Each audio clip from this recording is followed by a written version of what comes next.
São vários assuntos importantes. Você, claro, é o nosso convidado especial. Pela primeira vez, o governo dos Estados Unidos se pronunciou oficialmente sobre ações contra redes sociais sediadas no país. O Departamento de Estado norte-americano afirmou em seu perfil no X que retirar do ar e impor multas a essas plataformas por se recusarem a censurar pessoas que vivem nos Estados Unidos é incompatível com os valores democráticos, incluindo a liberdade de expressão. Além disso, o órgão declarou que o respeito pela soberania é uma via de mão dupla, com todos os parceiros do país, citando como exemplo o Brasil. A manifestação ocorre logo após uma juíza federal dos Estados Unidos afirmar que magistrados de outras nações não podem impor decisões de suspensão das redes sociais ou de perfis dentro do território norte-americano, recomendando às Big Techs a não seguirem o ordenado ou a determinação. Chamar os nossos comentaristas, entender um pouco dessa maneira como os Estados Unidos se posicionam a partir de agora. Roberto Mota, ao vivo, conectado no Rio de Janeiro. Mota, seja muito bem-vindo, ótima noite a você. O governo norte-americano, sob a gestão de Donald Trump, já dá o tom, de como será a diplomacia. Teve essa publicação importante, inclusive, do Departamento de Estado norte-americano, fazendo referência indireta ao episódio que envolve a aplicação de multas a empresas sediadas nos Estados Unidos, A gente pode depois discorrer sobre isso, mas chamou muito a atenção essa parte da mensagem, que diz: o respeito pela soberania é uma via de mão dupla com todos os parceiros dos Estados Unidos. Mota. Trump já falava sobre liberdade de expressão na sua campanha, que contou com a participação indispensável de Elon Musk. Foi à vista de todos, só não prestou atenção quem não quis. Boa noite, Caniato, boa noite aos meus colegas de bancada, boa noite à nossa audiência. O Estado brasileiro vive uma situação constrangedora com o novo governo dos Estados Unidos. A situação é fruto de decisões que o próprio Estado brasileiro tem tomado nos últimos anos.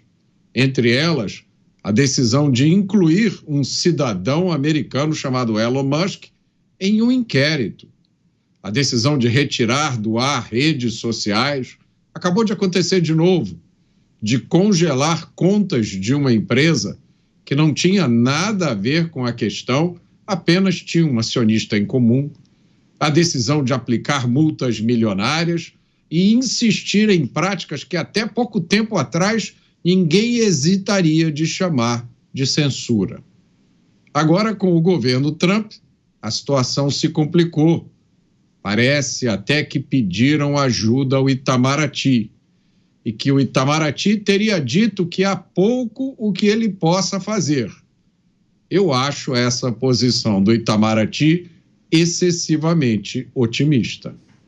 Pois é, as manifestações do Departamento de Estado dos Estados Unidos, chamar o Cristiano Beraldo para também comentar essa mensagem que foi publicada, inclusive, pelas redes sociais, na rede social X, foi replicada pela diplomacia norte-americana aqui no Brasil, inclusive. Eu vou ler mais um trecho, Beraldo, que diz o seguinte, essa mensagem: bloquear o acesso à informação e impor multas a empresas sediadas nos Estados Unidos por se recusarem a censurar pessoas que vivem nos Estados Unidos é incompatível com os valores democráticos, incluindo a liberdade de expressão, fecho aspas, trecho da mensagem publicada na conta do Departamento de Estado norte-americano.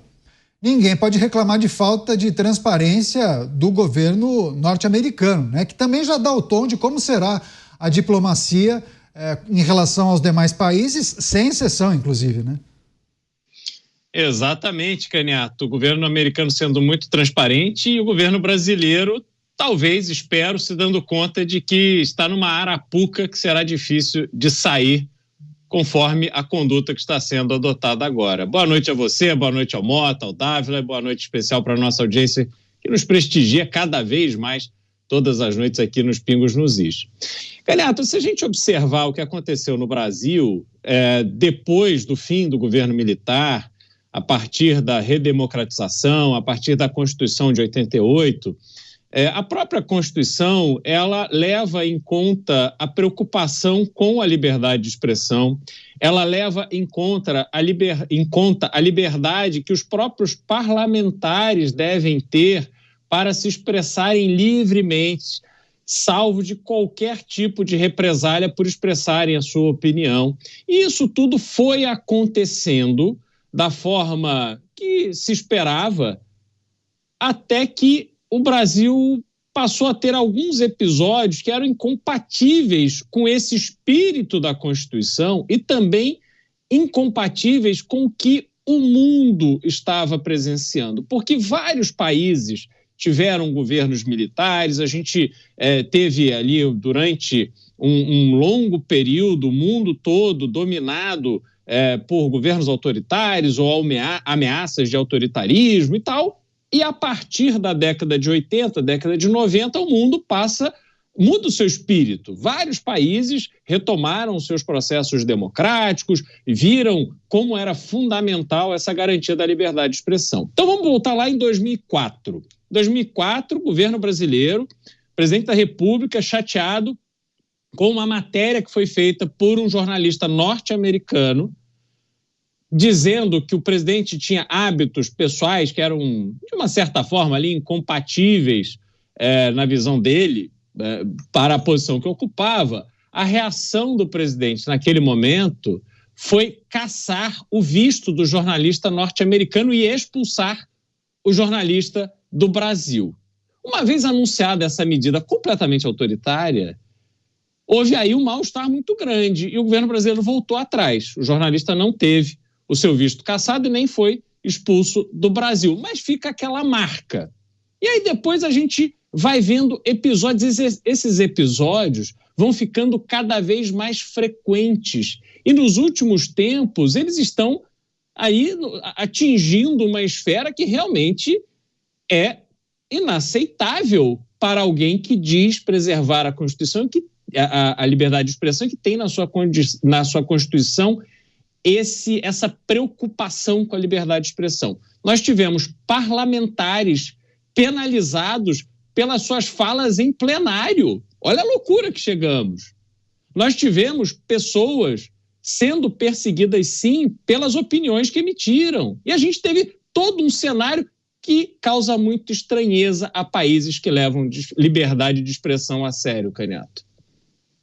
Dessa manifestação do governo norte-americano que a gente precisa analisar, destacar com os nossos comentaristas. O Luiz Felipe Dávila também preparado, a postos, conectado. Dávila, seja muito bem-vindo, viu? Ótima noite a você. Essa manifestação do governo dos Estados Unidos afirmando que censura é incompatível com os valores democráticos e ainda destacando que o respeito à soberania é uma via de mão dupla. Enfim, é preciso interpretar essa manifestação, talvez isso não diga respeito somente a um país, mas seja um recado que foi emitido a um conjunto de países, né, Dávila? É isso mesmo, Canhato. Boa noite a você, ao Mota, ao Beraldo e à nossa querida audiência. Temos de olhar essa questão sob o ponto de vista de defesa de princípio. As democracias do mundo ocidental, nos Estados Unidos, na Europa e até aqui no Brasil, foram criadas com um pilar essencial: a garantia da liberdade de expressão, de opinião, de crença, liberdade religiosa, que é muito importante. Isso foi garantido em todas as constituições. Agora, como bem disse o Beraldo, de um tempo para cá, começou um processo de relativizar a liberdade de expressão. Não só com medidas absurdas tomadas pelo poder, tanto o governo federal como, no caso aqui, justiça, mas também pelo politicamente correto, que era uma forma de enxergar que qualquer coisa que fosse dita fora daquela cartilha dogmática do identitarismo era considerado ou racismo ou ataque à minoria e, portanto, era punido com medidas como cancelamento. Então, de um tempo para cá, nós nos tornamos mais intolerantes com esse princípio fundamental da democracia. E sabe o que é interessante, Canhato? Toda vez que você relativiza a liberdade de expressão, é quando começa a degeneração da democracia. Não só a qualidade e apuração das informações, da notícia, como os abusos do governo, como bem descreveu o Beraldo. Então, o que está acontecendo agora é as pessoas voltando ao princípio elementar, básico, temos de defender a liberdade de expressão. E eu estou curioso para ver como que essa matéria, que foi aprovada no equivalente à Comissão de Constituição e Justiça da Câmara Americana, vai ser votada no plenário. Porque no plenário vai contar com o apoio, evidentemente, dos republicanos, mas eu quero ver como os democratas vão votar. Porque é muito importante que esse entendimento seja da nação, seja suprapartidário, e não uma coisa de um único partido ou de um único setor da sociedade. A defesa da liberdade de expressão precisa ser uma defesa da nação, e é isso que nós esperamos que seja o resultado dessa matéria votada na Câmara dos Representantes nos Estados Unidos. Pois é, já que o Dávila mencionou essa notícia, inclusive, é importante a gente destacar e também analisar esse outro flanco que se abre, aí não no governo norte-americano, mas sim no Congresso dos Estados Unidos, porque essa comissão da Câmara norte-americana, a Câmara dos Representantes, aprovou esse projeto que, segundo a avaliação de muitos, poderia barrar a entrada de integrantes da Justiça brasileira nos Estados Unidos, Mota. E aí, como bem disse o Dávila, essa comissão seria o equivalente à CCJ aqui no Brasil. Enfim, há um esforço, né, que a gente pode classificar um esforço claro de alguns congressistas norte-americanos para identificar agentes públicos ou agentes de outros países que tomem medidas que atentem contra a liberdade de expressão nos Estados Unidos. É preciso reconhecer esse movimento que cresce também no Congresso americano, né, Mota? Acontece em várias frentes, Caniato. Acontece no Congresso americano, acontece no nível dos secretarias, né, que são os ministérios. O chefe do Departamento de Estado, Marco Rubio, deu uma declaração muito importante, que vale a pena a gente comentar depois. Agora eu queria contar uma pequena história. João pede a um juiz uma decisão que o desobrigue de cumprir ordens vindas de fulano que mora em outro país. E aí o juiz responde: João, eu não vou te dar decisão nenhuma, porque as ordens de fulano não seguem o trâmite devido, portanto, elas não têm qualquer valor no nosso país. Diante desse episódio, parte da mídia brasileira deu a seguinte manchete: vitória de fulano. Na verdade, a vitória é da liberdade de expressão. Ninguém esperava, e eu faço essa meia-culpa, eu não esperava que esse tema estivesse no centro da estratégia política de Donald Trump. Mas está. E os recados são claros e estão vindo simultaneamente de várias maneiras diferentes. Estão vindo através de um processo na justiça, estão vindo através de aprovação de legislação no Congresso americano, estão vindo através de medidas tomadas por vários secretários. Para bom entendedor, meio tweet basta. Pois é. Você, Beraldo, a manifestação, pelo menos a aprovação desse texto na CCJ da Câmara dos Representantes nos Estados Unidos, a expectativa para apreciação disso em plenário e qual poderia ser a repercussão, né? É preciso considerar que figuras que integram cortes judiciais de vários países poderiam ser impedidas de entrar nos Estados Unidos. É preciso considerar isso, né? Integrantes de cortes Venezuela, Nicarágua, enfim, vários países, até do Brasil, né? Caniato, o governo norte-americano, o governo de Donald Trump, tem deixado claro o quanto a defesa da democracia é fundamental para as relações diplomáticas dos Estados Unidos. Na fala do vice-presidente J.D. Vance em Munique, a semana passada ou retrasada, ele deixou isso claro, dizendo que o próprio processo eleitoral ele não pode ser colocado a perder com a acusação de que A ou B fez ali comprou postagens contra um dos candidatos. Porque as democracias dos países, elas têm que ser fortes o suficiente para resistir a este tipo de investida. E quais são os pilares fundamentais da democracia? Os poderes têm que ser independentes, o poder tem que ser exercido de forma equilibrada entre os poderes.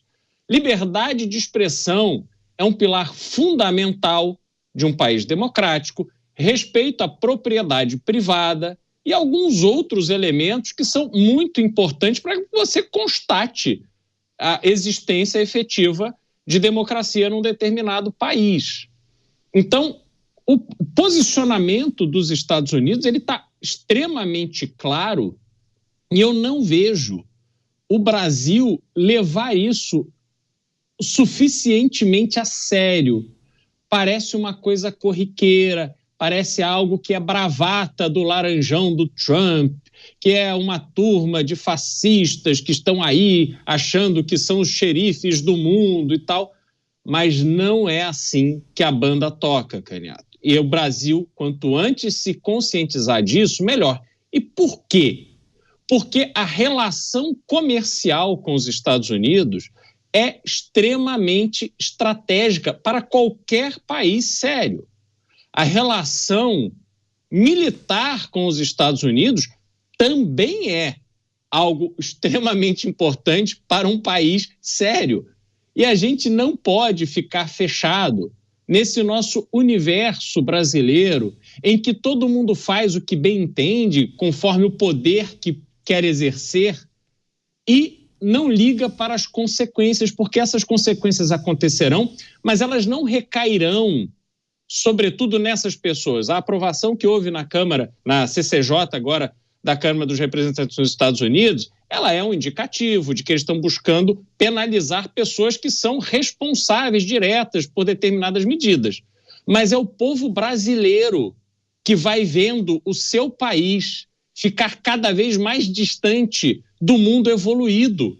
Nós, brasileiros, seremos colocados numa posição secundária e a gente vai pagar o preço, não só o preço das coisas mais caras, mas a gente vai pagar o preço deste distanciamento, onde a gente não vai mais conseguir concorrer com o resto do mundo. Isso é extremamente preocupante.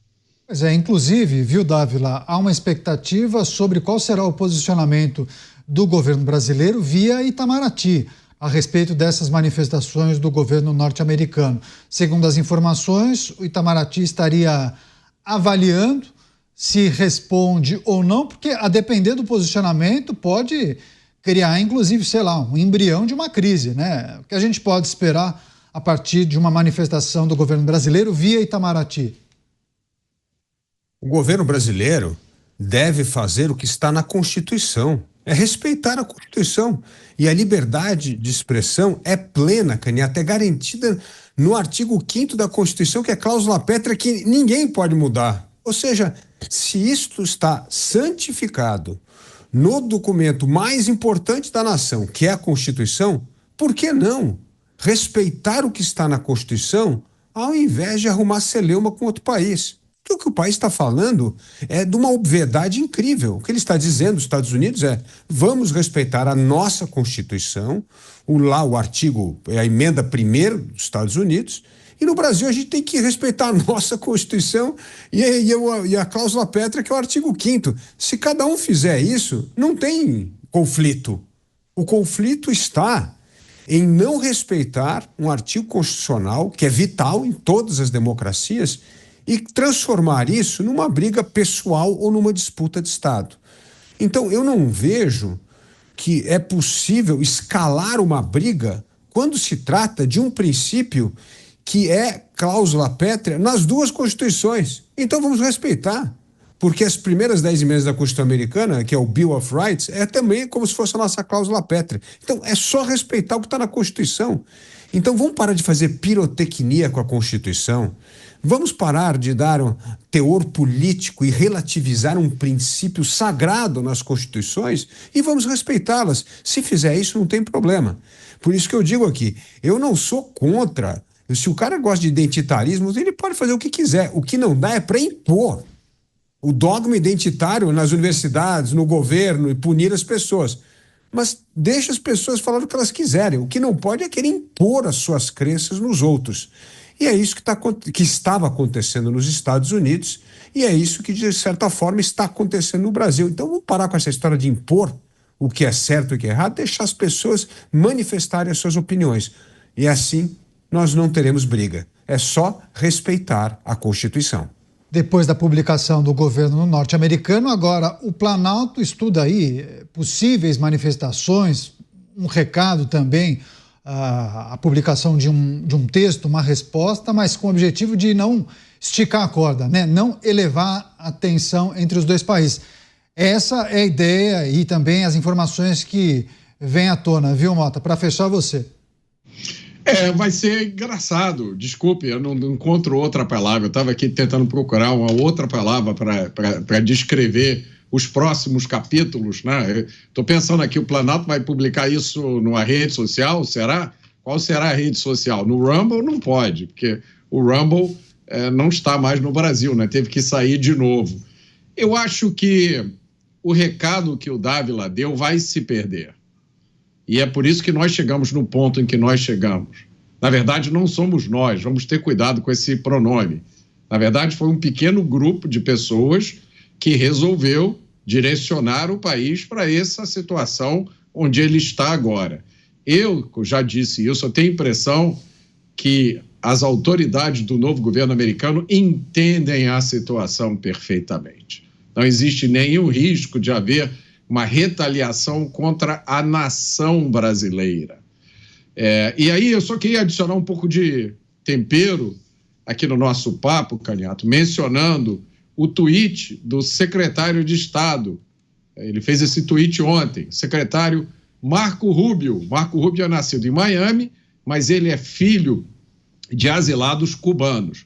Você vê que de xenófobo o governo eu já ia dizer Jair Bolsonaro, né? De Donald Trump não tem nada, porque tem um descendente de cubanos lá. O Marco Rubio fez o seguinte tweet, é importante prestar atenção. Os Estados Unidos estão expandindo sua política de restrição de vistos relacionada a Cuba.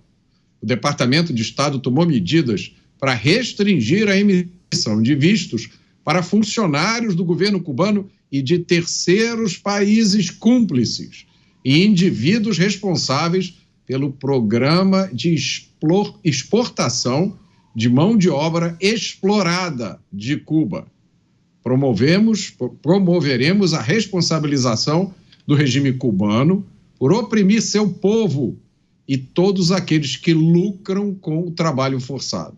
E aí eu fiquei pensando que isso poderia significar problemas para todos os que estiveram envolvidos com um programa aí dos últimos governos do Brasil, um programa chamado Mais Médicos. Pois é, muito bem lembrado, viu, Mota? A gente vai seguir acompanhando essas manifestações, também essas articulações. Qualquer novidade, qualquer adendo a gente traz aqui na programação e discute com os nossos comentaristas. Mas tem vários outros assuntos para a gente trazer.